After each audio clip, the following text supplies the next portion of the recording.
E aí, Marvadão, tudo bem? O que há de novo?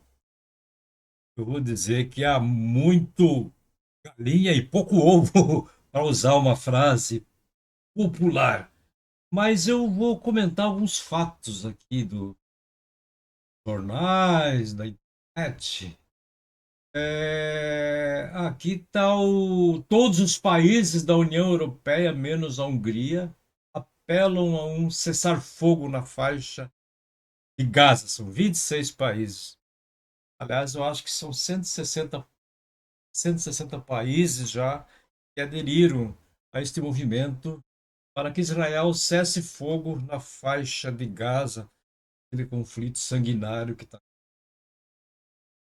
Ou seja, ou seja, demorou, né? Os países demoraram para decidir isso aí. Ficaram todos naquela coisa de não, é a geopolítica, é o problema diplomático, são os interesses financeiros, são os interesses estratégicos e ideológicos, mas o interesse da defesa da população carente, da população abandonada, da população que não tem nada a ver com seus governos. Aí não, aí esquece, aí há uma grande hipocrisia. Fica todo mundo, já que eu falei na frase, muita galinha e pouco ovo, fica todo mundo se pisando em ovos, não sabendo como agir, demora para agir. É claro que o Brasil tem que ser contra também aquela guerra, é claro. O Brasil é um país humanista, é um país que tem um passado de solidariedade internacional, inclusive. É claro que o espírito do brasileiro é contra a guerra, contra a dizimação, contra tudo isso que acontece no mundo. O Brasil tem que se posicionar claramente quanto a isso, independentemente das questões ideológicas e tudo mais. Agora, 160 países já estão a favor do cessar-fogo. Isso não devia nem ter começado do jeito que começou. É claro, todos os países, o mundo inteiro sabe que Hamas cometeu um ato terrorista contra Israel. Todo mundo sabe. Hamas é o governo do povo palestino, mas boa parte do Hamas ele é dominado pelo terrorismo, terrorismo, terrorismo. Agora, o terrorismo de um lado não justifica o terrorismo do outro. O terrorismo de um lado não autoriza a declarar guerra também, quer dizer, combater nas mesmas linhas militares, as mesmas forças, mas não deixando a população no meio, crianças, idosos, doentes, hospitais, velhos, morrem no meio dos alvos desta guerra, não tem fim na faixa de Gaza. Então não dá para fechar os olhos, o mundo não pode fechar os olhos para isso por causa de uma grande discussão ideológica.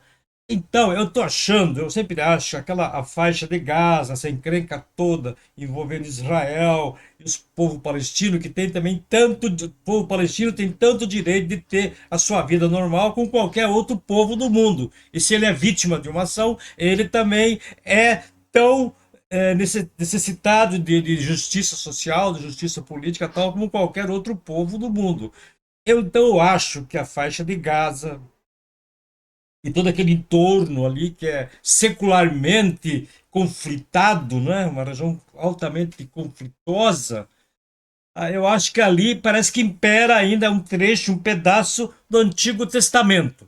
Antigo Testamento. Parece que ali ainda está valendo a lei do olho por olho, dente por dente. Quer dizer, isso aí é Êxodo 21, 24, um livro do Velho Testamento.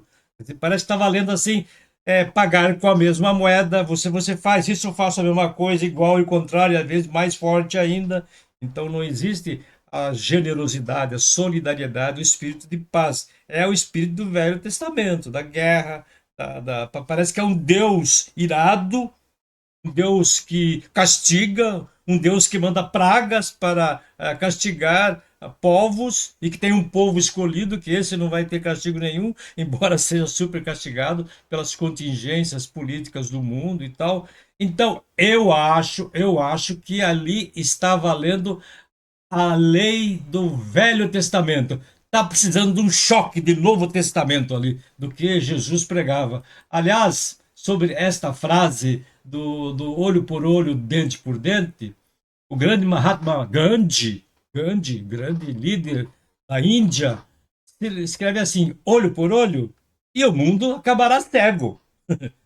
Ou ainda mais do que isso, acabará cego e banguela. Então, esta é a frase do Gandhi, na verdade, que interpreta o olho por olho, dente por dente, a lei do talhão, que valia no Antigo Testamento e ainda continua valendo em muita parte do mundo, até igrejas ainda que defendem um pouco essa coisa do castigo, da ira, da coisa. Então, isso não tem muito a ver com cristianismo. Aliás, Jesus do Novo Testamento, o que ele fala de tudo isso? Quer dizer, oferecer a outra face, se bater num lado da sua face, oferece a outra face. É claro que nós não vamos querer também tanta passividade, tem que ter uma reação, tem que ter uma reação. Mas espera um pouco, não pode ser uma reação que sacrifique inocentes no meio de uma guerra que não tem fim. Ah, bastidores da política, bastidor, agora leio aqui. Nos bastidores, Lula disse que fala que comparou Israel ao Holocausto foi proposital. Essa frase do Lula, ela foi infeliz, lógico que foi infeliz, quer dizer, o Holocausto é uma coisa assim muito intocável, né?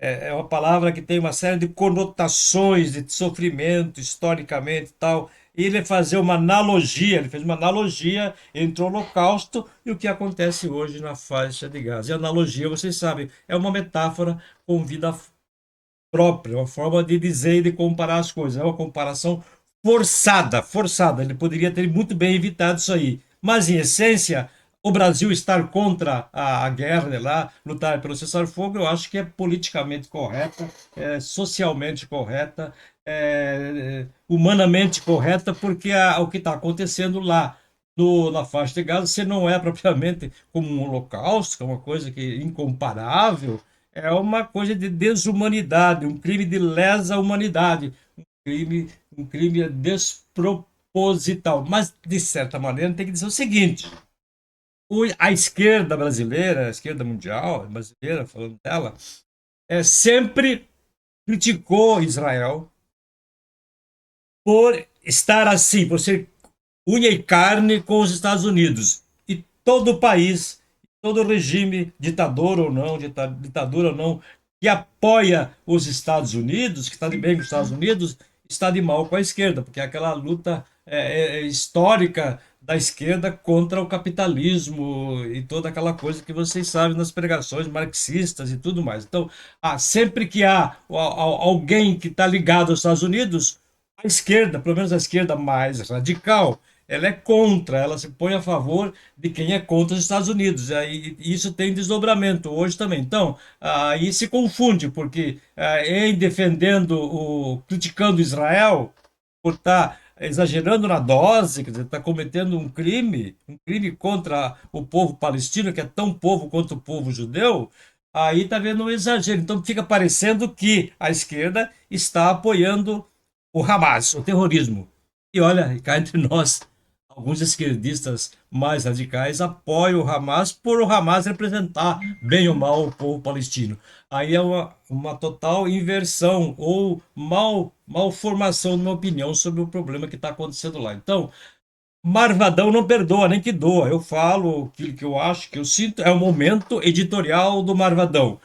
Vamos torcer para que mais países se coloquem contra a guerra lá na faixa de Gaza. Vamos torcer para que isso termine. E eu estou achando o seguinte: é mais fácil o Benjamin Netanyahu cessar a guerra que o Lula mudar de opinião, porque o Lula é aquele sapo bufão. Quando fala as coisas, cria um problema diplomático e toda aquela história. Agora, o Benjamin Netanyahu, difícil falar o nome, né, hein? Puxa vida. Com toda a tecnologia, inteligência que Israel tem, como que o Israel não descobriu que o Hamas estava ali na cozinha de Israel preparando um ataque terrorista, fazendo túneis, fazendo exercícios? Como que toda a inteligência de Israel não conseguiu detectar isso e impedir que isso acontecesse? Quer dizer, são perguntas que ficam.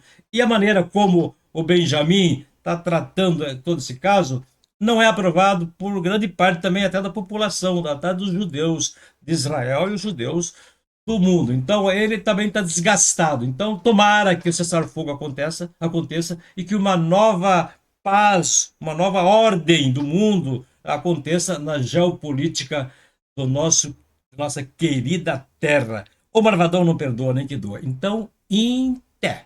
Eu volto quando der.